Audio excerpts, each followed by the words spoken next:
Ok, empiezo a grabar ya la sesión y lo pongo en modo de pantalla completa.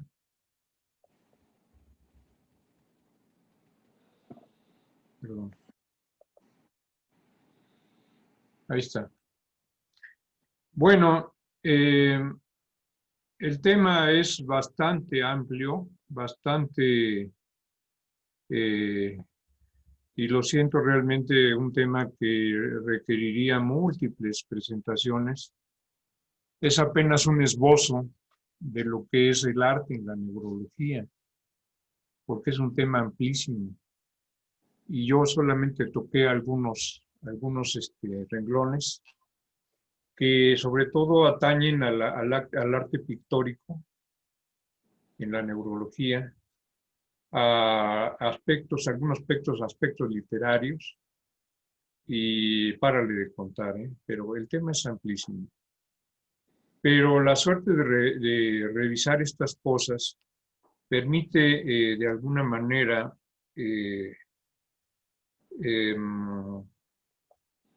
permítanme. Ok, sí está grabando. Okay. Entonces, permite revisar algunas cosas muy notorias que yo desconocía. Y tal es el caso por ejemplo, de Sir Charles Bell. Estoy asombrado con el trabajo de Charles Bell, que ya era considerado neurólogo en la época de 1800 y que era un auténtico artista impresionante. Era anatomista, era neurólogo, si lo podemos decir, porque a él le podemos adjudicar el tema de la parálisis facial. De hecho, la describió por primera vez. Y además de neurólogo, un anatomista impresionante. O sea, los tres factores: artista, anatomista y neurólogo. Y entonces él,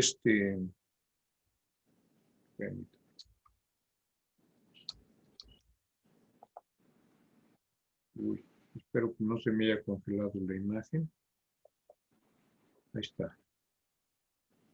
Bueno, me muevo un poquito de aquí para que lo conozcan. Se los presento.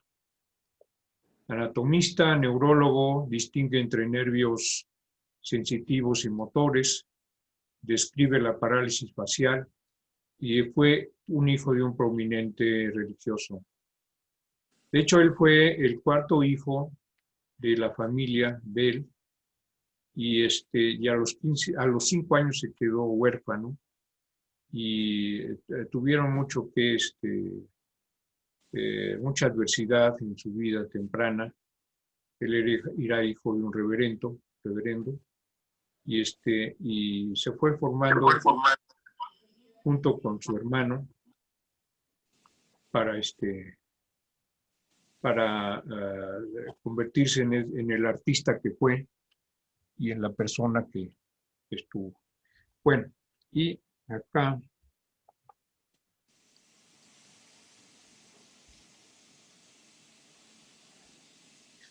aquí lo tenemos en su libro sobre la anatomía del cuerpo humano y en especial la anatomía de la cabeza. Perdón, uy, ya me... Es que si le da uno vuelta al mouse, se corren todas las diapositivas. Bueno, aquí está. Estos libros que aún existen y se venden en eBay, algún día estuve a punto de comprar uno en $600, un libro de la época de Bell, y hubiera sido una gran adquisición. Cuando tengan tiempo, humor, paciencia, busquen libros de Sir Charles Bell, que a veces se llegan a vender en subastas, que están al alcance de uno y que son ediciones de la época en que se produjeron estos libros. Y aquí tenemos los dibujos excelentes de maestro gigantesco de la anatomía y del arte pictórico. Estas son las primeras dibujos que él tuvo sobre la expresión humana y el conocimiento de sus músculos y de sus nervios. Aquí tenemos al nervio facial con sus ramas, hechas con una precisión notoria y con un espíritu artístico increíble. También, como era un experto de la cara, también era experto en el asunto de la expresión facial y los músculos. Estos son dibujos originales de Sir Charles Bell.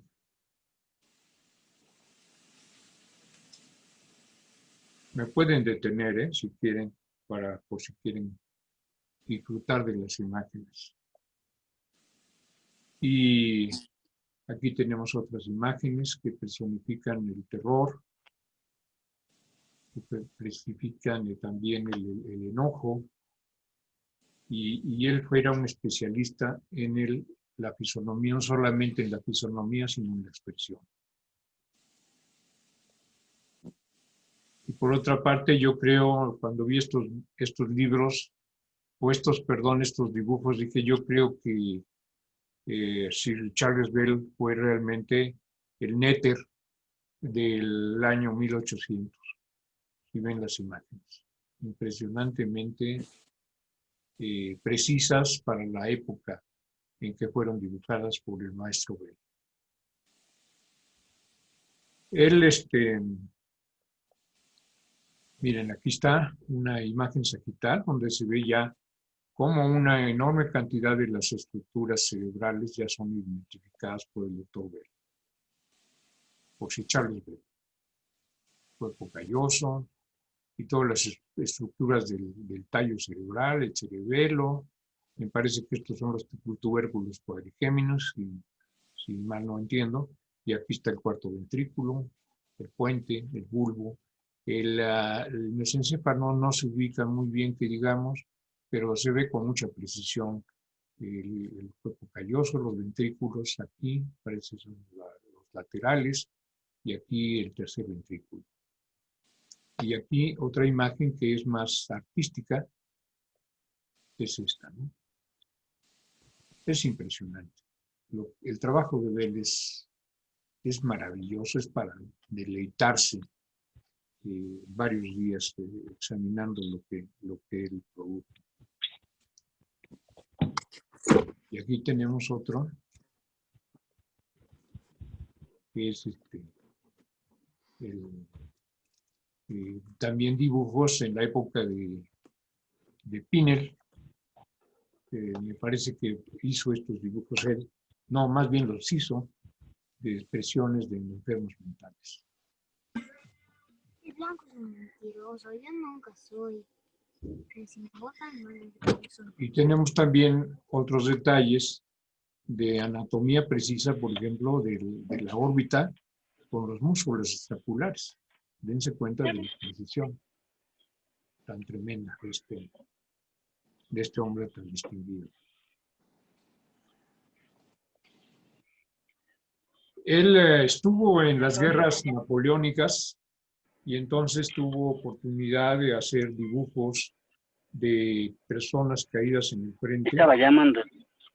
¿Perdón? La Lolita, ya me llama ya me llama al cumpleaños. Está bien. Ya les marco en cuanto nos ocupe. Voy a cerrar los micrófonos, por favor, colegas. Porque apagan los micrófonos porque si no, no podemos seguir. Bueno, y entonces aquí se ve un soldado caído en Waterloo con una afectación neurológica, evidentemente. Parecería que estuviera en espasticidad, con los ojos, con una desviación de la mirada de los ojos hacia abajo. En fin, parece un paciente neurológico. Bueno, aquí está la garantía de que sí lo era. Otro también de las guerras napoleónicas.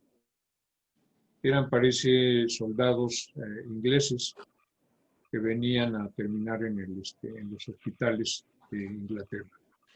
cuando existían el enfrentamiento entre los ingleses y los franceses con las guerras napoleónicas. Bueno, y ahora pasamos a otro grande, Monsieur Charcot, o Jean-Martin Charcot, que vive entre los años de 1825 y 1892, perdón, 93. Y él tiene desde muy chico también cualidades para el asunto pictórico, y de hecho, en los primeros años de su vida estuvo decidiéndose en convertirse en pintor, y de él decidió finalmente convertirse en médico, pero estuvo... Mañana me cortan mis uñas, ¿eh?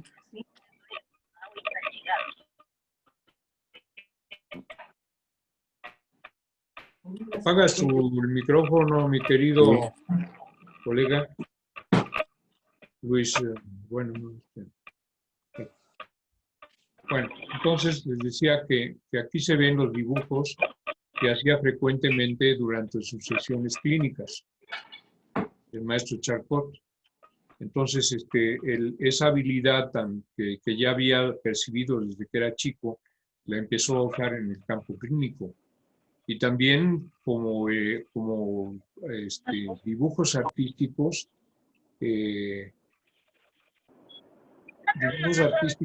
híjole, bueno, creo que me bloqueo con los micrófonos abiertos. Por favor, cierren sus micrófonos, si son tan amables. Bueno, entonces aquí están dibujos de Jean-Martin Charcot. Y aquí vemos los otros dibujos, también muy interesantes, del mismo Charcot, de pacientes con Parkinson, la forma en donde predomina el temblor y aquella forma donde predomina la rigidez. Ya desde entonces se establecían esas diferencias. Y aquí vemos también los dibujos que hacía, o que se dice que hacía bajo efectos del hashish, porque él consumía hashish. Entonces, cada vez que consumía hashish, hacía dibujos muy interesantes, como que está aquí, que son verdaderas caricaturas, y otros que eran más o menos así, más bien así. Cuando vayas a meterlo a esa, me avisas para que me vaya yo al baño. Felipe, ¿puedes apagar tu micrófono?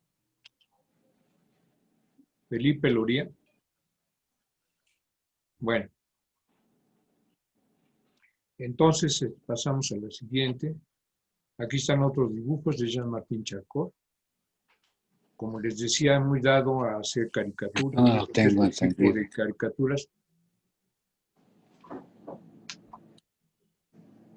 A ver, voy a tratar de silenciar el micrófono del doctor Loría, pero no sé cómo hacerlo. Bueno. Entonces aquí se ven estos dibujos que eran propios de él cuando había exámenes, porque se aburría terriblemente con esos detalles y empezaba a hacer sus propias autocaricaturas de él, ¿sí? Y caricaturas de otros personajes o cosas muy extrañas como este dibujo que tiene una calidad estética bárbara. Bueno.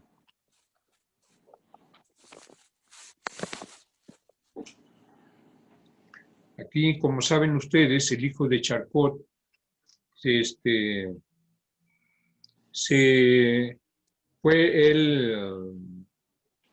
fue médico inicialmente, fue seguidor de su mismo padre, pero él de repente le dio el interés por la navegación, se convirtió en un gran navegador y fue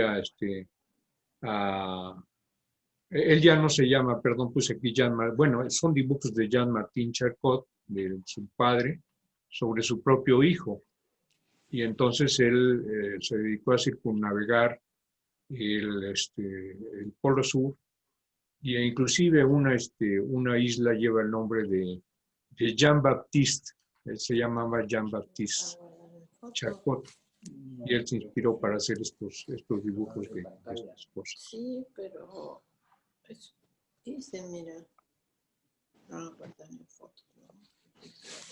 Bueno, y aquí viene un dato importante, no sé si por ahí está el doctor Jorge Valdés Lubiano, que le decía que ocurrió una coincidencia muy curiosa porque el día de ayer estaba revisando el tema de Charcot y él era muy defensor de la anatomía y al ser defensor de la anatomía no le gustaba que los cuadros no respetaran lo que era realmente la condición clínica y anatómica. Entonces, en este sentido, no era muy afín a la obra de Rafael Sanzio. Entonces, este cuadro que está en la parte central es la Transfiguración. Y en la Transfiguración él decía que el cuadro no le gustaba mucho porque violaba ciertas partes de lo que es la anatomía, la verdadera anatomía y la verdadera fisiología. Entonces aquí, si ven en el cuadro de la Transfiguración, en la parte derecha está un niño convulsionando. Entonces, aparentemente el apóstol lo toma para arrojar o para sacar el demonio que tiene el niño. En realidad es un paciente epiléptico y tiene el signo del espadachín, como dice muy adecuadamente el doctor Lubiano. Entonces, en este signo el del espadachín uno vería por la desviación conjugada de la mirada hacia la derecha y lo que se ve es una mirada muy distinta, con un ojo que va hacia un lado y otro ojo que se va hacia el otro lado. Uno estaría esperando que hubiera una desviación conjugada de la mirada hacia la izquierda, y no la tiene. Es cada ojo va por su propio rumbo y eso no se ve en una crisis convulsiva. Entonces, como dice atinadamente el doctor Lubiano, Valdés Lubiano, esto no... Ya. Sí, ya entré. Ah, no. Y te va a poner ahí, quiere marcar con internet o algo así. Y pones que sí. Me detengo. ¿Ya? ¿Sigo? Ok. Entonces, aquí en esta situación... ¿Vieras una de la casa de las delicias que en la entrada de los cuartos está así como enmarcado y con... Por favor, cierren todos sus micrófonos.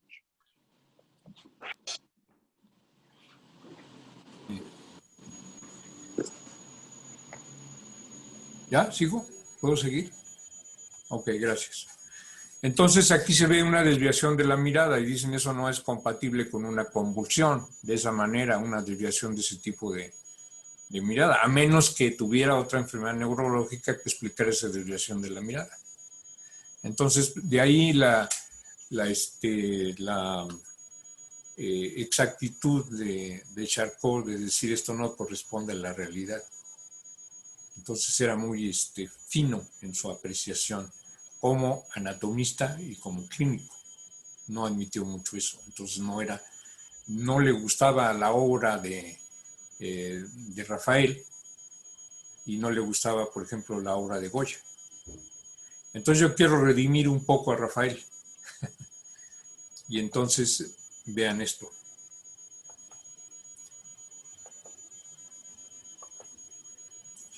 En la Biblia que heredé de mis padres, que ya tiene como unos 60 años, esta Biblia, aquí se ve la imagen de una obra de Rafael. Y entonces él pone, por primera vez, o de las pocas veces que se observa el detalle, el signo de Babinski. Esto ya había estado descrito. Y en el signo de Babinski, en un niño o en un bebé, y no tenía el año, bueno, pues es normal encontrarse el signo de Babinski. Entonces, ahí en ese sentido, pues, tiene sus créditos. Para que no te vean. Tiene sus créditos. Sí, que te vean. No, ya.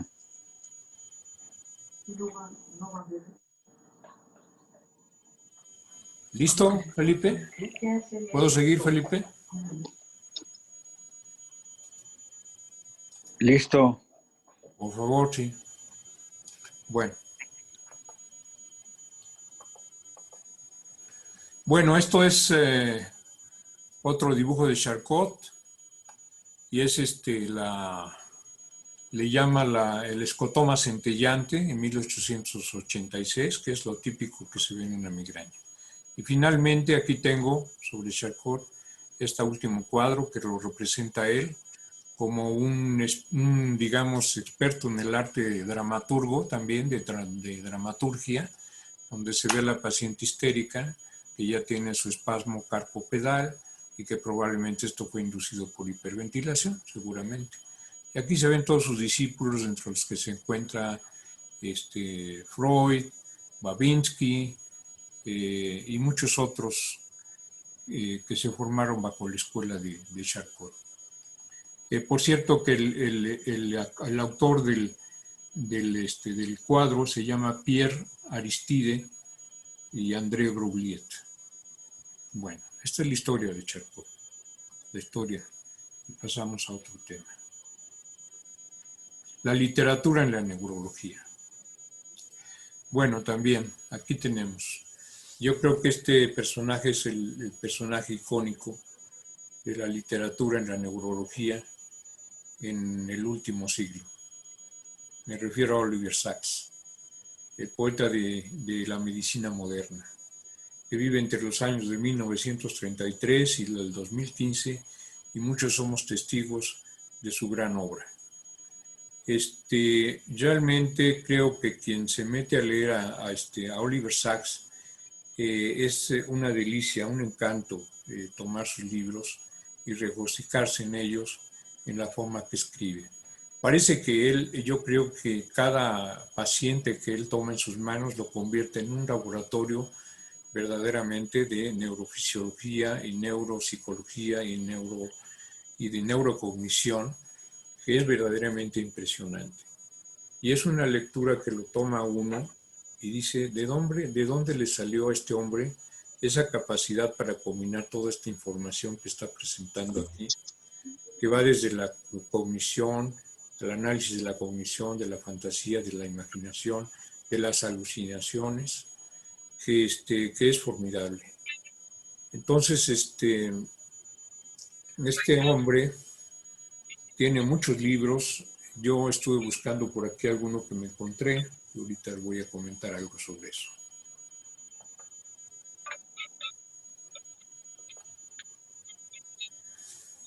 Decía Oliver Sacks, cada acto de percepción es hasta cierto punto un acto de creación y cada acto de memoria es hasta cierto punto un acto de imaginación. La música puede sacarnos de la depresión o hacernos llorar. Es un remedio, un tónico, jugo de naranja para el oído, pero para muchos de mis pacientes neurológicos la música es aún más. Puede proporcionar acceso, incluso cuando no hay medicación, al movimiento, al habla y a la vida. Para ellos la música no es un lujo, sino una necesidad. Hablamos no solo para decirle a otras personas lo que pensamos, sino para decirnos lo que pensamos. El habla es parte del pensamiento. Al examinar la enfermedad obtenemos sabiduría sobre la anatomía, fisiología y biología. Al examinar a la persona con la enfermedad obtenemos sabiduría sobre la vida. Los niños muy pequeños aman y exigen. Se les cuentan historias y pueden comprender asuntos complejos presentados como historias cuando sus poderes de comprensión, de comprensión de conceptos generales, paradigmas son casi inexistentes. Entonces, estas son las apreciaciones del maestro Sacks. Perdón, a ver.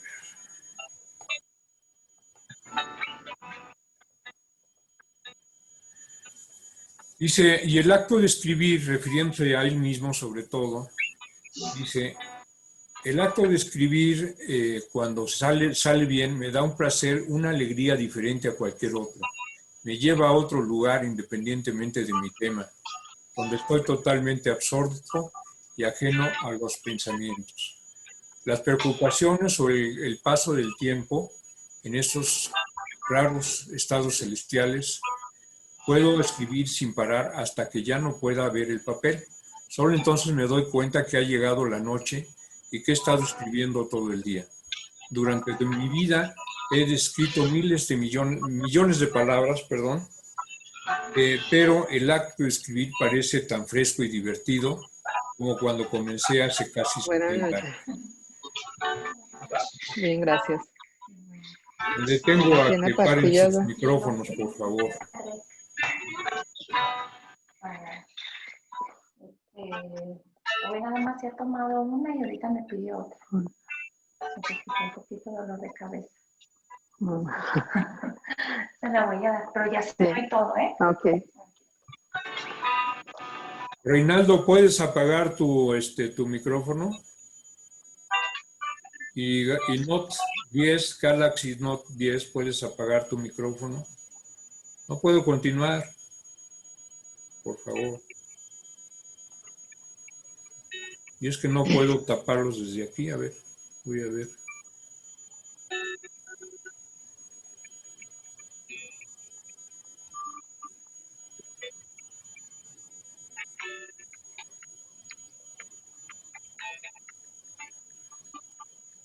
Alguien tiene una música ahí prendida. Por favor, apáguenla, si son tan amables. Bueno, paso a la siguiente.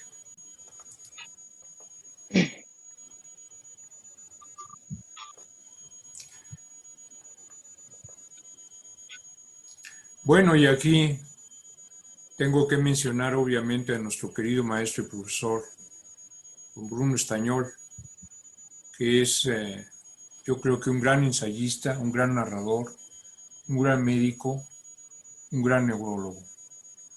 Y he tenido acceso a sus cuentos, a sus historias, que están descritas con una lucidez bárbara, con una precisión increíble, con un talento impresionante. Es lo único que voy a decir de él, porque tenía obras de él, no las tengo en este momento, desafortunadamente, para señalar algún cuento de él.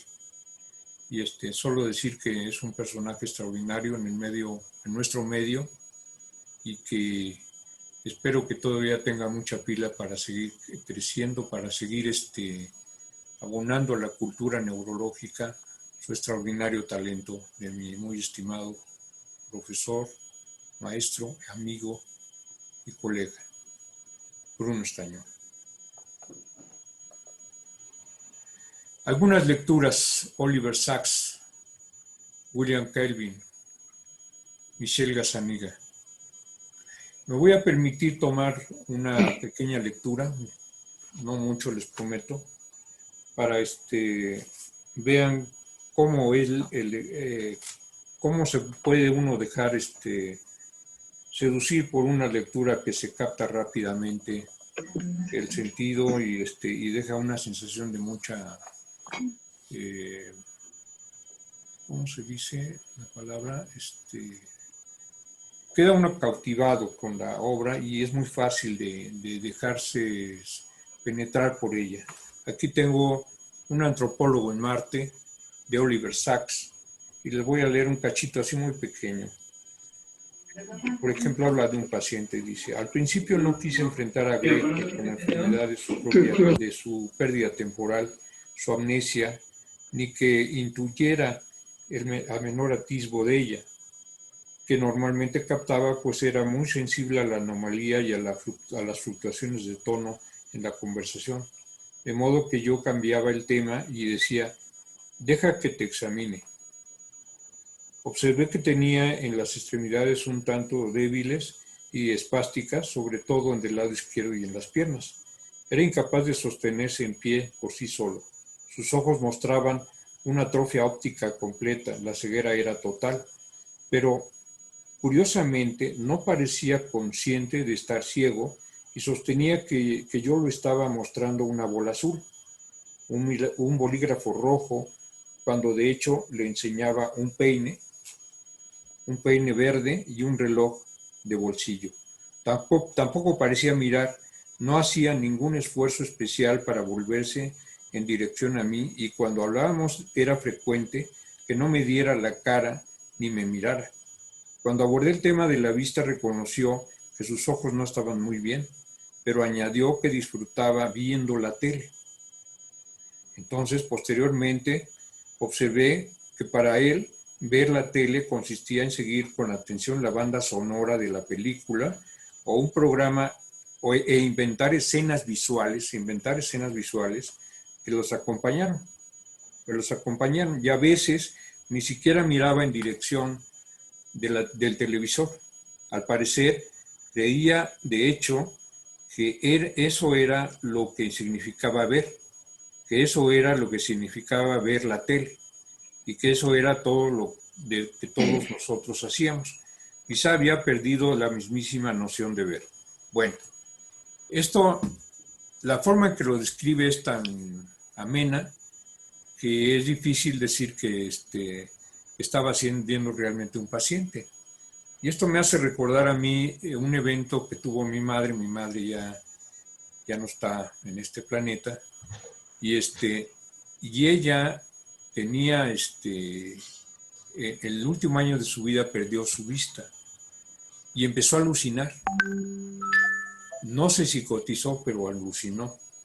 Tenía alucinaciones visuales, y yo creo que estas alucinaciones visuales eran de contenido muy agradable, y evocaba a gente que había conocido, a sus amigas, a niños, en fin. Y todas estas alucinaciones eran de carácter muy agradable. Inclusive cuando yo planteé la necesidad de darle medicación como la olanzapina para detener este problema, decidimos mejor dejarla así, porque ella estaba muy contenta. Ella tenía 91 años. Entonces estaba muy contenta mientras veía, y veía cosas muy complejas. Entonces esto es este fenómeno de la deprivación sensorial, que puede dar lugar a que las estructuras anatómicas complejas empiecen a funcionar por sí solas y den lugar a esta situación. Entonces creo que eso fue lo que le pasó a mi madre, que estuvo, digamos, bien hasta los últimos días de su vida. Este es un ejemplo, se lo recomiendo mucho, se llama Un antropólogo en Marte, de Oliver Sacks. Luego aquí tengo otras lecturas también, que yo creo que también son de autores muy prolijos: William Calvin, H. Calvin, y Michel Gazzaniga también, otro personaje muy con lecturas muy agradables, muy para todos, que yo creo que ya le voy a parar porque ya voy avanzando del tiempo. Y ya para terminar, espérenme tantito, ya no puedo seguir con esto más, porque, bueno, está su servidor, que ha producido algunos poemas que tiene por ahí, y se los voy a leer. Este es un libro que estoy formando, se llama Rimas sin rumbo. Esta fotografía me la tomó mi pareja, Lupita, y aquí hay una, ¿cómo se llama? Una de estas, un insectito de estos, que se me olvida ahorita su nombre, pero muy simpática la foto. Bueno, aquí van algunos poemas que creó su servidor, y aquí van. La eternidad de un momento. Se los voy a leer. Espero que les guste.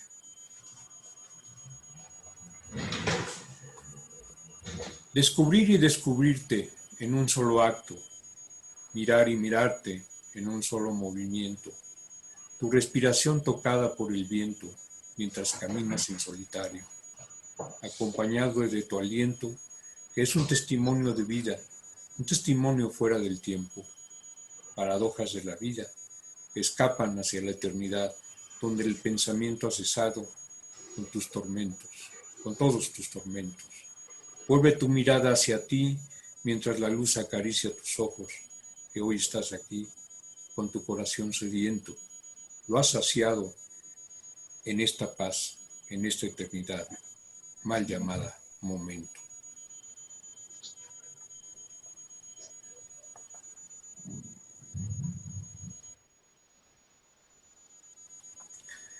Eres un poema. La mediocridad de las sombras no admite la luz de las lejanías. Aleja el gozo de la vida. Arropa el miedo con bardas enormes. Con un papel llamado dinero, tu ausencia orienta tus oídos a los lamentos del rico, a la envidia del no tener, a la aspiración absurda de vencer, en guerras creadas por el pensamiento. Los ojos ya no son dignos de ver los árboles. La lengua ya no sabe de cantar en tu garganta un buen vino. Tu olfato ya no percibe el olor de la ternura de un bebé, porque el miedo los absorbe. Exorciza las sombras con la luz que nace de tu mirada, esa mirada que es Dios en ti. Aún no hay sombras, hay reflejos del sol, ese reflejo que eres tú. Sí, tú que ignoras ser un poema. Silencio. Silencio de la mañana que hoy te posas en mi corazón, ausente de telarañas como una paloma tomando el sol. Flotas sobre el viento que acaricia tu esplendor. Silencio que viene a intervalos, mudo de toda aspereza, inmenso como un vasto reino, donde solo habita tu respiración. Y que al compás de tus latidos te recuerda que estás vivo y que eres uno con Dios. Degustación. Entre el murmullo cadencioso de las hojas y el trinar aislado de los pájaros, mis pies desnudos y frescos, la delicia del degustar el café, solo en medio de la noche, sin otro testigo más, que no sea este respirar pausado, este despertar que no es mío, se ha quedado quieto, silente y conmovido. Es la vida en uno, que ahora estalla en silencio bajo el techo de las estrellas que adquieren la luz de la conciencia con este ver que no es mío. Y finalmente, con esto termino. ¿Qué es la realidad? ¿Qué es la realidad? Me pregunto abrumado por pensamientos. Teoría aquí y allá. Van y vienen hasta que el caos de la mente se detiene. Los recuerdos se enmudecen, las conjeturas se detienen, la voluntad palidece y el cuerpo se aletarga. Los sentidos florecen, el sabor a café inunda mi boca, la tenue luz de la lámpara acompaña el graznido de los pájaros y uno queda suspendido en esa inmensidad. Y me pregunto qué es la realidad. Y en esta quietud algo me dice, una pregunta que la envidece. Bueno, queridos colegas, hasta aquí llego con mi participación y espero no haber excedido mucho el tiempo. ¿Podría hacer una pequeña anotación? Bueno, ahora pasamos a la siguiente participación. Es el del doctor García Ramos, que es sobre las iatrogenias en la neurología. Memo, adelante, puedes tomar el micrófono. Gracias. ¿Podría hacer algún pequeño comentario o me espero? Yo te doy chance. No veo a Memo García Ramos, ¿lo ven? Sí, me está permitiendo hacer un pequeño comentario. Adelante, Memo. Perdón, ¿me estás escuchando, ¿No está Gustavo? prendido tu micrófono? Saúl, creo que no te está escuchando. A ver, habla. ¿Me escuchas, Gustavo? Saúl quiere hacer un comentario, Gustavo. Un pequeño comentario al margen del tema que acabas de tratar. ¿Qué pasó con mi audio? Espero que me estés escuchando. Pero cuando te referiste al signo de Babinski en el niño que está ilustrado en la Biblia que te dejaron tus padres, en la literatura internacional eso está descrito como el signo de Botticelli. Botticelli, pintor italiano, fue uno de los primeros que manifestó en su cuadro de El Niño y la Madonna ese signo que es un signo fisiológico. Está por dormirse. No, Ya. Y por Y el otro lunes lado, hay que cuando- llevarla. Harumi, ¿no está por ahí? De la influenza. ¿Se oye mi voz o no se Pero oye? sí, para llevarla. Sí se oye. Pero para que me la listes. ¿No se oye mi voz? Muy bien. Bueno, entonces mío. el lunes nos vemos. Sí si se Dios oye. quiere. ¿Vale? Cuídate De acuerdo, igualmente. Te estamos escuchando. otra cosa. Y estoy escuchando por No. ahí a alguien más que está... Hoy casi no quiso comer así como... Pero bueno, el último comentario es acerca de la situación en donde una persona invidente empieza a tener alucinaciones agradables de tipo visual. más bien pura Y eso está descrito avena por con Charles Bonnet galleta. desde hace más de un siglo. Es lo que Y es estaba- una No debe ser de, galletas. de los casos que Y yo presenta le dije, es que Oliver tiene que Sacks en su comer, libro ¿no? de No alucinaciones, es que por no me cierto, gusta lo que muy hicieron. No hay recomendable. frijoles y Y como con esto frijoles termino mi comentario. ¿Y qué? Gracias. ¿Estaban a cebas los otros o qué? Porque había mucho. pues ya no hay. ¿Ya no? Ah. No. Yo Bueno, digo, no pues, mucho, pues, pero así no se dije, ay, no, ahora se quedaron todos los frijoles, a lo mejor se van a hacer, y ahí vi que me pusieron un montón a remojar. Pero bueno, Sí, yo como... no, digo, yo no vi frijoles ahí, y estuve Ajá. buscando los No, frijoles pues sí, y ya hay. no. Yo Creo que la Y que que estamos ayer- escuchando es a Reinalda Armida. Entonces, Alguien me está pedía frijoles interfiriendo, y le digo, ¿verdad? ay, señora, dile, no hay. Me digo, pero se comió una cucharada de nopales, que no le gustan tanto, No, una cucharada de arroz y una cucharada de marlin. Pero dijo que no quería, Sí, que que no le no. gustaba eso. Entonces se comió tráeme una galleta con... con leche. Ay, es que no sé qué dice. Entonces, Bueno. por eso digo, para que usted le diga que tiene que comer. Sí. Yo le digo, pero de repente como... No, es más fácil que tú le preguntes que qué quiere comer. Ay, ¿por qué me está llamando? ¿Puedo apagar tu Tengo el micrófono, micrófono por abierto. favor? Bueno, Reinalda, ¿puede Bueno. apagar tu micrófono? ¿está prendido? Ay, perdón. Disculpa. ¿Qué tal estaban los nopalitos? Está prendido mi micrófono. Estamos en una conferencia. Y nosotros se platicamos. Ajá. Oye, Gustavo. ¿Me oyes, Gustavo? Gustavo, buenas noches. ¿Ya puedo empezar, Gustavo? Doctor García Ramos, creo que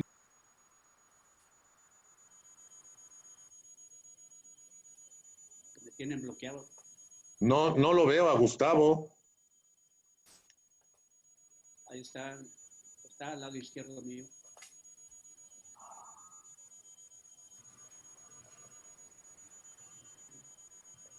¿Nos deja compartir, Saúl?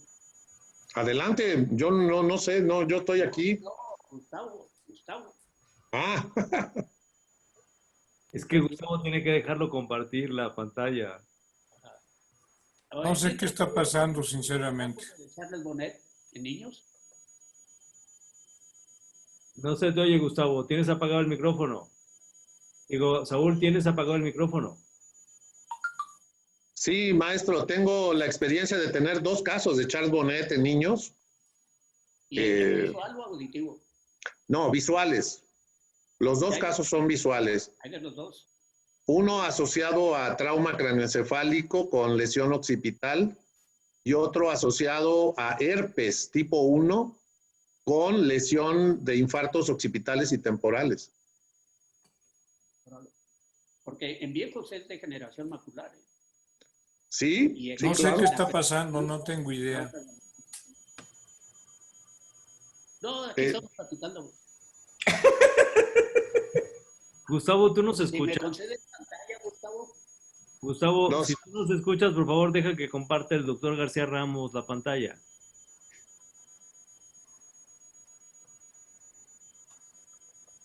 Creo que no oye. Sí, Gustavo, creo ¿nos que no escuchas? escucha.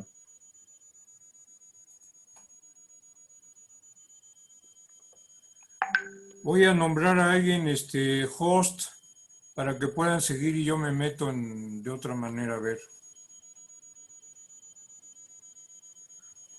Pues al doctor García Ramos.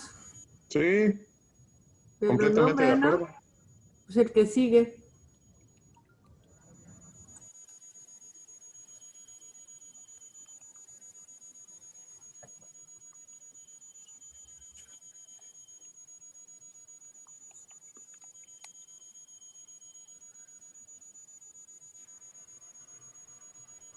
¿Me oyen o me ven? Voy a nombrar a alguien quiere hacerse cargo del host, a ver si pueden manejar esto, porque no encuentro aquí ninguna cosa que me explique por qué está detenido el audio. A ver.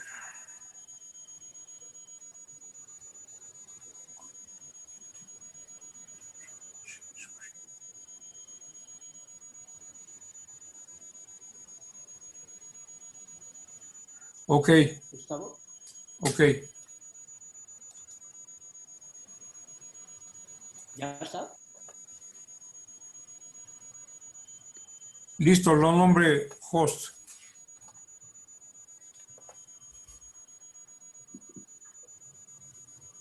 Ya lo nombré host a Memo.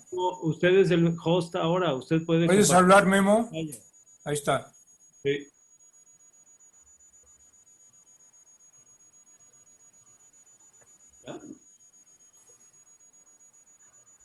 Bien, pues en virtud del tiempo, voy a tratar de resumir mi presentación en unos 15 minutos y tratar de que el doctor Fernando nos dé su plática que es tan esperada, ¿sí? El tema que les traigo a desarrollar se llama iatrogenia en neurología y traigo la siguiente agenda.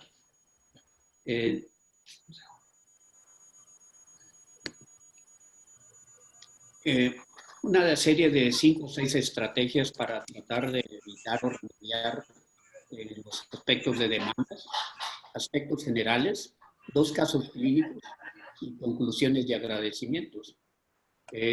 Las estrategias que se pueden hacer para tratar de disminuir esta situación tan indeseable como es la queja o la demanda de algún colega médico o en forma personal, está aquí resumida en estos puntos. En el lado izquierdo es el tema que es la heurística de disponibilidad, es decir, que el médico está basado en la experiencia de casos previos.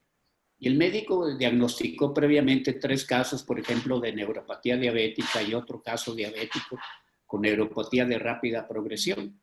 El mensaje es que las causas más comunes de neuropatía, que es la lepra y la neuropatía, el alcohol, desnutrición, pero tiene todo el derecho del paciente diabético a tener un deterioro de la neuropatía y no explicada por descontrol metabólico, sino porque se añade otra enfermedad como síndrome paraneoplásico u otras causas de neuropatía. Otro error es la heurística del anclaje. Quiere decir que el médico, y generalmente el de mucha experiencia, aferra a un solo diagnóstico y lo defiende a capa y espada cuando hay la apertura que lo hace el médico neurólogo joven a extenderse, a veces demasiado, a otras posibilidades diagnósticas. En otra situación es el error de marco. Quiere decir que son las decisiones diagnósticas basadas en una información colateral. Es decir, situaciones aledañas a la descripción del enfermo por familiares, por otros médicos, y ahí se desvirtúa que el principal informante siempre será el paciente. Y el médico continúa insistiendo en el paciente tiene una neuropatía alcohólica con historial muy remota o casi negativa de paciente alcohólico y que tiene debilidad agudos de miembros pélvicos, y ahí se le pasa por alto, por ejemplo, un Guillain-Barré o un CIDP. Otro punto es la obediencia ciega, que es la opinión del experto, que se centra en un solo diagnóstico, como se ha mencionado, y que depende de resultados paraclínicos. ¿Y dónde quedó el martillo, el oftalmoscopio, la aguja, el diapasón? Sino que depende del PET, depende de la resonancia magnética, del estudio neurofisiológico, para hacer un diagnóstico. en lugar de para apoyar un diagnóstico, que es muy diferente. Y por ello ahí ven que se le escapa, por ejemplo, que el paciente tenía debilidad cervical, atrofia, fasciculaciones, y por hacer caso a los resultados paraclínicos, omite la demanda que se puede ganar tranquilamente por omitir a una enfermedad crónica degenerativa mortal de necesidad. El otro punto es el cierre prematuro. Es decir, que bruscamente el médico, también el de mayor experiencia, se cierra en un solo diagnóstico y no se abre la puerta o ventana para pensar que porque tiene disociación albúmino-citológica el enfermo, es una prueba irrefutable de CIDP, cuando pues el paciente es diabético y tiene neuropatía diabética y esa es la causa de elevación, y que no hay representatividad. Es decir, que un diagnóstico se excluye porque la presentación clínica no es típica. Y recordemos a la del doctor Liftis, hay enfermos, no enfermedades. Es mejor tratar a un enfermo que hacer caber una enfermedad con calzador para que satisfaga el ego de que sabe mucho y cuando está excluyéndose la causa por lo que va a ir a CONAMED a una demanda. El otro, la estrategia para evitar estos errores, y aquí termina esta parte, es no buscar patrones en el paciente. Hay enfermos, no enfermedades. El paciente es el centro de los cuidados, participar en los cuidados y sus diagnósticos. Siempre interrogar al paciente directamente cuando sus condiciones no esté afásico, no tenga otro problema, y valer su información como la más segura y la más fidedigna. La actualización médica, porque al rato los residentes pues, nos ganan fácilmente por su voraz y afortunada deseo de ser siempre mejor que el mentor. Y ojalá que siempre sucediera así. Y siempre tener una conducta expectantes de que hay situaciones en que el tiempo hace madurar el diagnóstico. Y eso es una parte que no se debe olvidar. Conocen los paraclínicos. ¿Cuáles son las limitaciones? ¿Cuál es el valor clínico, el valor económico? ¿Por qué se solicita? Es un estudio porque hay que estar actualizado, aunque no tenga razón para hacer potenciales evocados, para hacer electromiografías indecisas, y que son motivos, además del dolor, del costo de demanda. ¿Y qué solicitar un estadio paraclínico para un diagnóstico? Y no hacer todos los estudios de rutina, los estudios neurofisiológicos, imagenológicos, para ver qué tiene el enfermo. Porque el para ver qué tiene lo debe saber el neurólogo, o por lo menos anticipar qué diagnóstico es el que va a buscar. Y el otro punto es, para evitar errores, es el referir, el aprender, ser humilde, que a veces nos falta mucho, el tiempo fuera, mantener la calma durante el proceso de análisis, es decir, como los medios tiempos en el fútbol, para enmendar los errores que se cometieron o los cuestionamientos y siempre ponerse en duda a uno mismo, es decir, autocuestionarse, analizar el caso con nuevos signos, nuevos estudios de laboratorio, porque la enfermedad es cambiante. Es decir, el proceso neurológico no es algo estático, es un continuo. Y en el segundo punto ya es la iatrogenia. En la Ley General de Salud, está aquí resumida, es cuando el médico en el ejercicio, en este caso el neurólogo, produce un efecto nocivo y negativo en la salud del paciente. Y se genera una responsabilidad para resarcir los daños ocasionados. Y la iatrogenia ocurre cuando se presenta negligencia, impericia o imprudencia. Cualquiera de los tres, sobre todo la negligencia, es un motivo de una falla, un laudo negativo para el médico. La mayor parte de los errores en neurología es por una falta de historia clínica y exploración neurológica adecuada. Y esto se ve, y por eso la neoplasia, la hemorragia subaracnoidea no traumática, el absceso, fractura vertebral, son motivos de omitir el diagnóstico por diferentes examen deficiente, andar con prisas o depender de los fondos. El paciente geriátrico es el más vulnerable porque generalmente ya tienen iatrogenia por automedicación o prescripción de 3 o más medicamentos. una sola enfermedad difícilmente explica la constelación de signos y síntomas. Es decir, que se agregan una serie de datos y hay que pensar que existe una iatrogenia por algún colega, por el propio médico, nosotros, o por automedicación, que es una situación bastante común en el paciente geriátrico. La queja principal es inespecífica y tienen, no hay focalización. El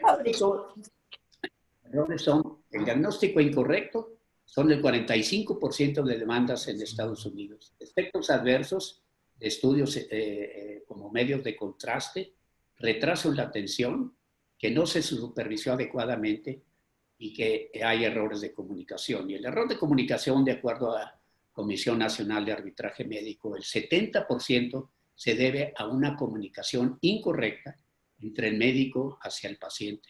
Y 70% es enorme y tan fácil de remediar como abrirse y ser pues, modestos y ser más humanos con nuestros enfermos. Y lo que voy a dar esto paso rápido es lo que se genera de movimientos anormales, por ejemplo, los bloqueadores de receptores de dopamina D2 por medicamentos antipsicóticos, metoclopramida, todos medicamentos que tienen efectos sobre los receptores pueden generar por fenómenos de denervación, por disminución de los receptores, movimientos anormales, como disquinesia aguda, parkinsonismo, disquinesias saurolingofaciales, el deterioro cognitivo inducido por medicamentos al enfermo que ya de por sí tiene deterioro cognitivo, por ejemplo, deterioro cognitivo leve o etapa temprana de Alzheimer, y se viene una serie de medicamentos como inhibidores de la recaptura, antipsicóticos, analgésicos y cualquier medicamento que ustedes quieran contribuye a esto. Y aquí están resumidos los efectos agudos y crónicos de los efectos inducidos por medicamento. La distonía aguda, por ejemplo, me tocó el caso de metoclopramida, sobre todo en niños, que Saúl debe tener experiencia en esto. Acaticia aguda, piernas inquietas, andan para arriba y para abajo. Parkinsonismo y el famoso y muy temido síndrome neuroléptico maligno, que consiste en la inicio o en la suspensión de medicamentos antiparkinsónicos o medicamentos neurolépticos típicos o atípicos. Y es una situación grave, a veces mortal, con hipertermia, CPK de 30.000 a 100.000, y que pueden mejorar con la administración de carbamazepina o baclofeno. Y los efectos crónicos, distonías agudas, a todos nos ha tocado ver ancianos protruyendo la lengua, haciendo movimientos con las dentaduras postizas, la acaticia tardía, y el miclonio tardío, el temblor y otros movimientos anormales.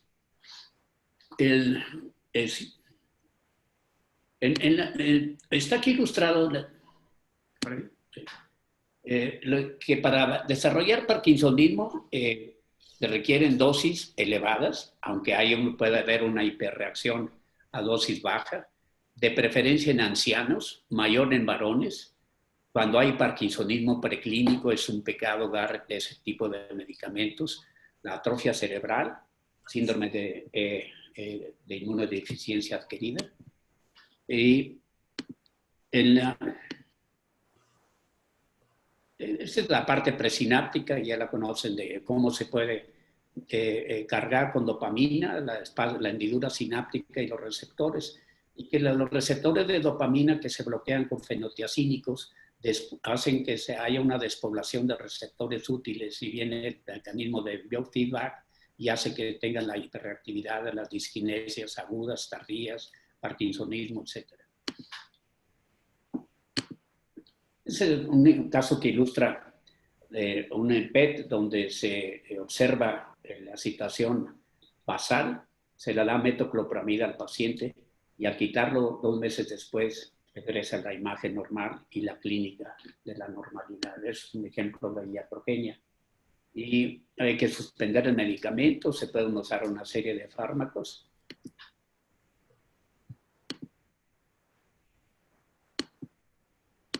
Voy a pasar esto aquí rápido. Y los efectos tóxicos antiepilépticos, el muy temido síndrome de Steven-Johnson, particularmente con la motrigina, ácido valproica, secreción inadecuada de hormona, con hiponatremia, de hormona antidiurética con carbazepina o carbazepina, pérdida de peso, parestesias, entonces, y ácido valproico, ganancia de peso, depresión. Por eso topiramato, si es una mujer con sobrepeso, con migraña, quizás sea el medicamento, una persona obesa, o si es una persona delgada, pues se le puede dar ácido valproico. Y miopatías por estatina, traigo una gráfica, pero que reúne que los criterios son de nuevo ancianos, que es dosis dependiente, que no se quita al suprimir el medicamento, desgraciadamente en el 20-30%, y que a veces requieren de una enfermedad preexistente. Esta es una mujer de 64 años que tiene un procedimiento dental y 6 días antes se le añaden ibuprofeno, naproxeno, tramadol, topiramato, el triptan para el tratamiento de una migraña que empieza a los 64 años después de un proceso dental. Como que ya hay 2 banderitas por ahí, edad y un procedimiento hay de por medio. Y empeora la cefalea. Se le hace, le hice unas proteínas, el líquido cefalorraquídeo ligeramente elevadas y todo lo demás normal. Debo recordar que esta es una mujer, hermana de un neurooftalmólogo, con quien me tocó la suerte de escribir los ojos de toro, de buey, en pacientes que recibían cloroquina y que no se hacían los estudios de seguimiento de lápara de hendidura y que la paciente no inició demanda, pero sí quedó muy inconforme porque tardó años en quitarse los depósitos de cloroquina por no seguir las reglas que es la lámpara de hendidura. Esta paciente le hice una resonancia y se ve esta paquileptomeningitis, sobre todo en la convexidad, en la parte interhemisférica y también en la parte de los hipocampos cerca de ahí. Y entonces vienen los estudios. Bueno, ¿por qué hace esto? Tiene una enfermedad infecciosa, tiene un procedimiento que es la formación de una fístula dural espontánea, no tiene que ser por punción lumbar. Entonces, pues una serie de estudios con líquido normal, esa resonancia. Y el tratamiento, aquí les traigo elección. Se le dio esteroides antifímicos, los 2 primeros, se le dio albendazol por una probable cisti, o suspender medicamentos. Entonces le quité el medicamento por 2 semanas y dije, bueno, y dije, pues va a empeorar porque la cefalea va a ser peor. Pues se le quitó la cefalea y se le quitó la paquimeningitis. Entonces, lo que aprendí de este paciente es de que los inhibidores de COX 1 y 2, a pesar de que son medicamentos que se usan para disminuir la inflamación mediadas por citocinas, hay citocinas que son a favor y otras en contra. La 1 y la 6 son medicamentos que favorecen. Y esto fue lo que aparentemente y por exclusión tuvo este paciente, una paquimeningitis inducida por AINE y está bien documentada este problema. Y el otro caso, y es el último, que es una mujer de 32 años, con una historia de una cefalea pesantez nucal, tipo clásicamente de una cefalea tipo tensión, y que le permitía sus funciones como la cefalea de tensión, pero la cefalea fue un incremento y dijo, bueno, pues voy a ver cómo porque estoy en una situación de mucho estrés y García Ramos pues no me resuelve el problema.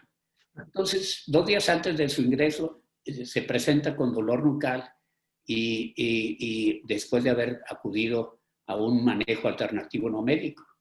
Entonces viene ahora por otra cefalea y unas banderotas rojotas, cervical, náusea, vómito, disminución del estado de conciencia y vómito posterior. Se le encontró disminución de los movimientos alternantes en mano izquierda, sin papiledema, sin nistagmo, sin rigidez, y se le hace un estudio y se observa un infarto en el hemisferio cerebeloso del lado izquierdo, y ahí se ve, y en la T2 se observa la imagen prácticamente de todo el hemisferio cerebeloso. Entonces la pregunta, ¿a dónde fue esta mujer? Pues fue dada con un quiropráctico, y las manipulaciones del cuello le originó su patología, que es una disección de la arteria vertebral, y al igual que en otros deportes, en otras situaciones de mucho esfuerzo en la parte nucal, punciones de las arterias, de las venas, etcétera, puede producirse este fenómeno clínico. Con esto creo que yo termino mi presentación y quisiera, en forma muy breve, y al final si hay preguntas o comentarios, decirles que el doctor Antonio Arauz, pues cuando terminó su periodo de entrenamiento, tuve la fortuna de que me favoreció con la selección para comenzar su trabajo de ingreso a la Academia Nacional de Medicina, y que era más o menos el tema era, realmente el foramen oval amerita su cierre y cuáles son los riesgos inherentes, los beneficios esperados y qué tanto era promoción de la industria farmacéutica para los productos que se usan, que son los catéteres. La otra parte interesante es que recordará el doctor Arauz sus participaciones en los juegos de básquet aquí en la casa, que a pesar de que tenía la estatura más o menos la mía, personas chaparritas, pero era bueno, y más ahora si vendría, pues sería mejor, porque ahora es director del hospital, así que...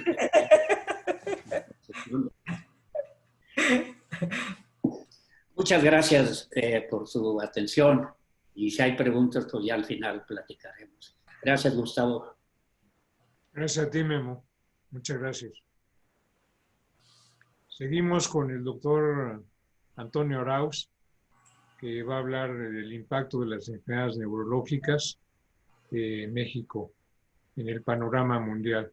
Quiero agradecer en lo personal y a nombre de este grupo tan especial su participación con nosotros. Nos honra que vaya a presentar su tema sobre una condición global de las enfermedades neurológicas en México. Toño, eres bienvenido. Adelante, cuando tú digas. Muchísimas gracias por invitarme a participar. Para mí es un verdadero placer estar con amigos, con mi maestro, el doctor García Ramos, que pues, no solamente lo que él comentó, tuve la fortuna de que él fuera quien comentara mi trabajo de ingreso a la Academia Nacional de Medicina. Y también tuve la fortuna de estar en esta época en el instituto en el que se organizaban estas cascaritas de básquet, y que el doctor la verdad es que lo hacía muy bien, que nos ganaba, y después lo hizo en su casa. Y la verdad es que es una época muy, muy, muy recordada para mí, con mucho recuerdo. Pues con mucho afecto. La verdad es que quisiera decir primeramente que el Instituto de Neurología, pues ahora lo que queremos en realidad es que tengamos una cercanía con todos los egresados, empezando por AMEIN, que yo sé que es una parte muy importante, y también sé que se ha dejado un poco de lado en los últimos años. Les quiero decir también que aparezco como Fernando Arauz, no porque me llame Fernando Arauz, sino porque mi hijo tomó mi laptop hace unos meses, me cambió el nombre y yo no se lo puedo volver a cambiar. Pero bueno, soy Antonio Arauz y la verdad es que el instituto, en el tiempo en el que yo esté dirigiéndolo, siempre va a estar abierto para todos los egresados y para todos los que quieran colaborar en él. Y quiero que ahora tengamos una visión diferente del instituto de como se tenía en los años previos. Bueno, yo le sugería a Gustavo hablar de este tema, que es el impacto de las enfermedades neurológicas en el panorama mundial, en el panorama mundial de enfermedades neurológicas. ¿Los traías o Marco Antonio? Y quiero tocar algunos aspectos. Otra vez está abierto perdón, otra vez está abierto el micrófono de alguien. Si lo pudieran apagar, por favor. Muchas gracias. Esta es la agenda, y sobre todo quisiera comentarles de esto que se llama el Global Burden of Disease, que es algo que ha venido modificando la parte epidemiológica de las enfermedades, no solamente las enfermedades neurológicas, sino de las enfermedades en general, porque nos da una visión epidemiológica diferente. Carlos Cantú y yo formamos parte de este Global Burden of Disease. Les voy a platicar de qué se trata y les voy a mostrar algunos de los datos que han surgido de esta iniciativa. Viene de este IHME, que es una parte paramétrica, que como ustedes pueden ver se fundó en el 2007. El presidente actual es Joseph Murray, que es un médico que tiene doctorado. Y este instituto métrico que hace ciertas metrías está apoyado por la fundación de Bill y Melinda Gates. Y es una dependencia de la Universidad de Washington que funciona con medios propios por medio de esta fundación, básicamente por medio de esta fundación. Este instituto paramétrico tiene varios puntos de estudio, varias áreas de interés, y yo me voy a referir básicamente al Global Burden of Disease. Este Global Burden of Disease es en realidad la carga de las enfermedades, la carga que tienen las enfermedades en general, y el trabajo está alimentado por el apoyo internacional de 195 naciones. Esta es la conformación del Global Burden of Disease.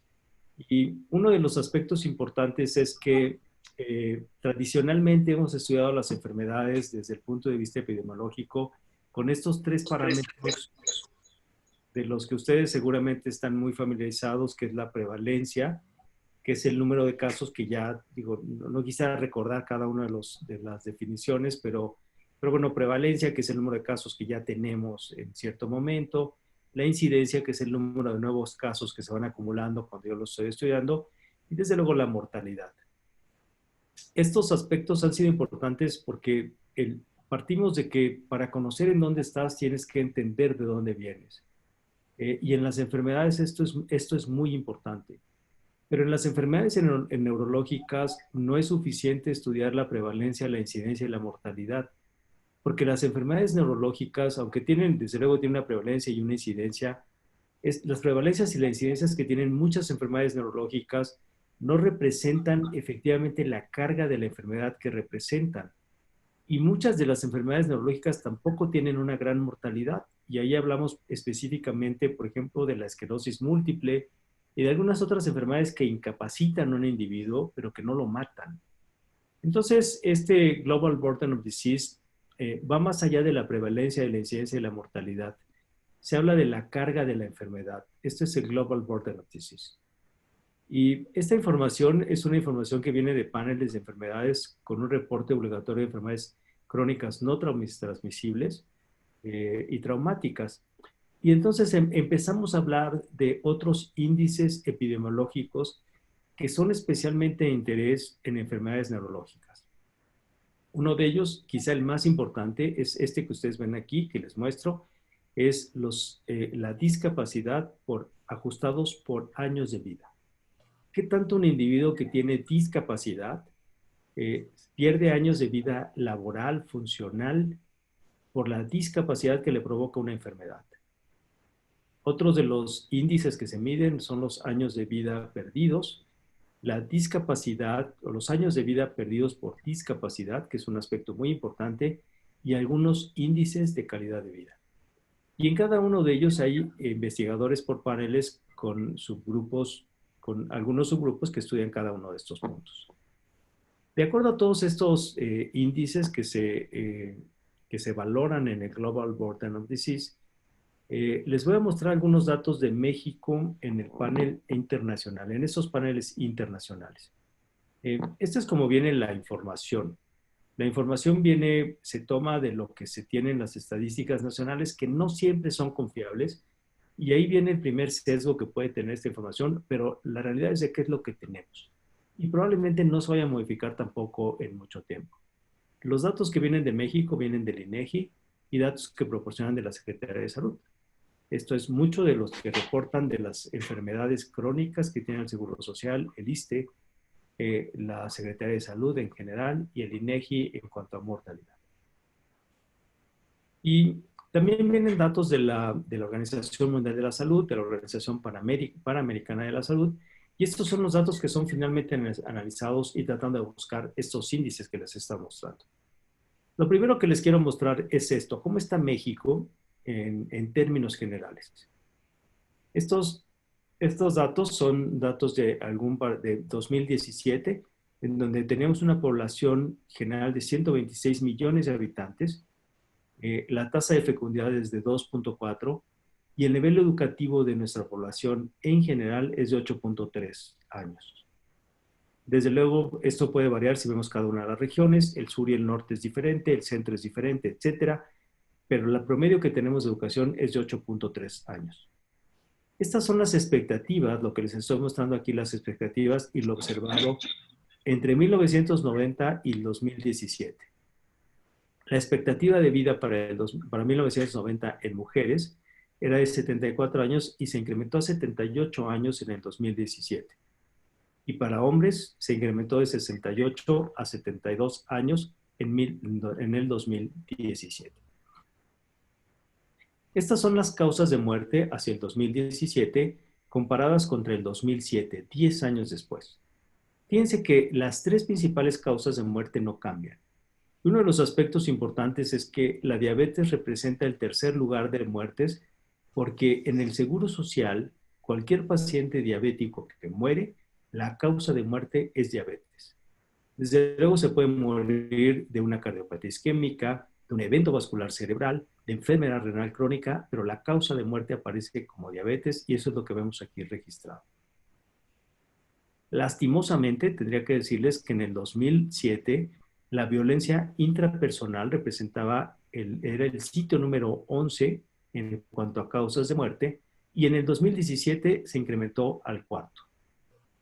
No sé cuánto estará en este momento, pero uno esperaría que se mantuviera en este lugar o incluso que hubiera hundido algunos peldaños. ¿Cuáles son los problemas que en México causan la mayoría de las discapacidades? Y esto no es mortalidad, es discapacidad. Y vean cómo la diabetes sigue siendo el primer lugar. Somos un país de diabéticos. En segundo lugar aparece la cefalea, que parece un trastorno que podría no ser tan incapacitante porque aquí se entran las migrañas, las cefaleas tensionales, las cefaleas por abusos analgésicos y cualquier otro tipo de cefaleas. Pero este es un problema que discapacita a nuestra población. La lumbalgia también, trastornos depresivos, que ahora es muy importante. Vean que del quinto lugar en el 2007 sigue siendo el quinto lugar en el 2017. Ceguera y otras alteraciones visuales, pérdidas auditivas, trastornos de ansiedad, que está entre el octavo y noveno lugar, padecimientos orales y otros trastornos musculoesqueléticos. Vean cuáles son cuáles son las causas de muerte y discapacidad de nuestra población. La diabetes, con este gran sesgo que ya les comenté de la mortalidad, la violencia intrapersonal, que lastimosamente es una de las primeras causas de muerte y discapacidad de nuestra población. Casi hasta vergonzosamente podría decirlo. Cardiopatía isquémica, enfermedad renal crónica. Lo único que ha disminuido son los desórdenes en el periodo neonatal. Cirrosis, sigue siendo un problema grave de salud. La cefalea está en el 11º lugar como causa de discapacidad y la enfermedad vascular cerebral combinada con mortalidad y discapacidad ocupa el 10º lugar. Vean los factores de riesgo que explican las muertes y la discapacidad combinadas. No voy a mencionar uno por uno porque ustedes pueden verlos aquí en las listas, pero todos estos factores son factores francamente modificables. Modificable es la glucosa en ayuno, el índice de masa corporal. Somos un país de obesos, somos un país de gente que tiene diabetes y que está asociado a la dieta y a la ingesta de bebidas azucaradas, riesgos por dieta, presión sistólica elevada, consumo de alcohol, insuficiencia renal, etc. La mayoría de estos factores se consideran modificables. Esto quiere decir que si nosotros quisiéramos tener impacto sobre la población, tenemos que modificar grandemente todos estos factores que ustedes ven aquí. Vean cómo está México en comparación con otras partes del mundo. Y esto es lo que ustedes ven aquí en cuanto a México y ese es el promedio para el grupo comparativo de todos los países. Desde luego, si vemos a la diabetes, hay un incremento muy significativo en nuestros casos. Lo mismo con la violencia intrapersonal, con la enfermedad renal crónica, con la cirrosis. Curiosamente, los casos de cardiopatía isquémica son menores en México y los casos de enfermedad vascular cerebral. Muy probablemente debido al sesgo en que se subregistran y se catalogan más como diabéticos. ¿Cuál es la carga global de las enfermedades neurológicas en el mundo? Esto está estudiado por el Global Burden of Disease. Lo que sabemos es que las enfermedades neurológicas son un problema de salud pública, que la carga de las enfermedades neurológicas se ha incrementado grandemente en los 25 años y que a nivel mundial representan la principal causa de discapacidad y la segunda causa de muerte. Cuando evaluamos la carga de las enfermedades neurológicas de acuerdo a estos indicadores, que son los DALYs, los años de vida perdidos por discapacidad, lo que vemos es que los trastornos neurológicos son la condición más importante para DALYs a nivel mundial y la segunda causa de muerte a nivel mundial. También es importante señalar que la condición más prevalentemente reportada es la cefalea, específicamente la migraña, con 958 millones de habitantes que padecen dolor de cabeza. El número de muertes para el 2015 se había incrementado por enfermedades neurológicas a 36.7% en este periodo de 1990 al 2015, y los principales responsables de este incremento de mortalidad son la enfermedad vascular cerebral y las enfermedades neurológicas comunicables. Y aquí vean lo que sucede por grupos de edad. Desde luego, el tipo de enfermedad neurológica se modifica de acuerdo al grupo etario. Y vemos que la enfermedad vascular cerebral, que es lo que ustedes ven aquí en morado, es la principal causa de muerte desde grupos menores de 40 años. Desde luego se hace más evidente después de los 50, 60, 70 años, y después de los 80 años y más es la principal causa de muerte sin duda. Pero aquí también empieza a entrar la enfermedad de Alzheimer, por ejemplo, la enfermedad de Parkinson, que es una de las que provoca mayor discapacidad también en los grupos de edad mayores de 60 años. Y aquí lo vemos en cuanto a discapacidad y en cuanto a mortalidad, en enfermedades neurológicas. La enfermedad vascular cerebral es la principal de ellas. La principal de discapacidad, además de la enfermedad vascular cerebral, es la migraña, la meningitis, que en esto sí se ha logrado avanzar en los últimos años. Y en cuanto a mortalidad, la enfermedad vascular cerebral y la enfermedad de Alzheimer y otras demencias también explican un porcentaje elevado de muertes en estos casos. Nuestro país se ubica, de acuerdo al Global Burden of Disease, en América Central, Latinoamérica, y nuestras principales causas de muerte y discapacidad son enfermedad vascular cerebral, migraña y enfermedad de Alzheimer y otras demencias. Las únicas en las que hemos logrado incidir en los últimos años es la meningitis y las enfermedades infecciosas, que son las únicas que se han modificado en cuanto a una prevalencia y mortalidad mucho menor. En enfermedad vascular cerebral, que es mi campo de investigación durante toda mi vida neurológica, se han hecho algunos esfuerzos por saber cuáles son el impacto que tiene la enfermedad vascular cerebral en nuestra población, en poblaciones latinoamericanas. Es bastante complejo porque nuestros sistemas de salud son completamente diferentes. Empezamos a ver que hay sistemas públicos y hay sistemas privados. Los sistemas privados funcionan como en el primer mundo. Los sistemas públicos pueden funcionar como en la peor parte del mundo. Y en los últimos años hemos venido tratando de estudiar cuáles son las disparidades entre las poblaciones. Específicamente hemos hecho algunos estudios con la Universidad de Miami, con José Romano, en donde buscamos cuáles son las diferencias, las disparidades que hay entre las poblaciones latinas, entre México, los caribeños que habitan en Miami, si tenemos los mismos factores de riesgo, si tenemos el mismo tipo de enfermedad y si tenemos el mismo pronóstico. No hemos encontrado grandes cosas, pero es muy importante señalarles que esta fotografía que ustedes ven aquí, la vemos en todas partes de nuestro país. Únicamente divide una barda a dos poblaciones completamente diferentes. Uno tendría que preguntarse si la enfermedad, cualquier enfermedad, tendrá el mismo impacto pronóstico en alguien que vive en esta zona que en alguien que vive en esta zona, o en alguien como esta mujer indígena, dignamente representada aquí, contra Carlos Slim. La respuesta es muy probablemente muy sencilla y lógica de encontrar. pero nunca la hemos podido documentar. En el registro Premier, que fue el primer registro mexicano de enfermedad vascular cerebral, José Luis Ruiz Sandoval tuvo la idea de comparar cuáles eran las diferencias entre los pacientes que acuden a un hospital privado y los que acuden a un hospital público, y cuál es el pronóstico que tienen entre un lado y otro. Se publicó en el 2018 y los resultados son muy interesantes. No quiero hablarles mucho del diseño del estudio. Es un registro y tiene todo el sesgo que tiene un registro. Pero miren lo que encontramos. En los hospitales públicos, los pacientes que acuden con enfermedad vascular cerebral tienen menor escolaridad, son más sedentarios, son más diabéticos, tienen más sobrepeso y obesidad, llegan al hospital más de 6 horas allá de haber tenido un evento vascular cerebral, con un NIH mayor de 18, que implica y con una glucosa mayor de 300 miligramos. Diabéticos y muy mal controlados. Los que llegan a un hospital privado tienen mejor escolaridad, conocen mejor los factores de riesgo, y por lo tanto llegan más tempranamente al hospital, y los que son diabéticos tienen una glucosa mucho mejor controlada. El resultado es obvio. Este paciente va a tener peor pronóstico que este paciente. Hay una gran discapacidad, hay una gran diferencia entre la atención que se tiene en un lugar y en el otro.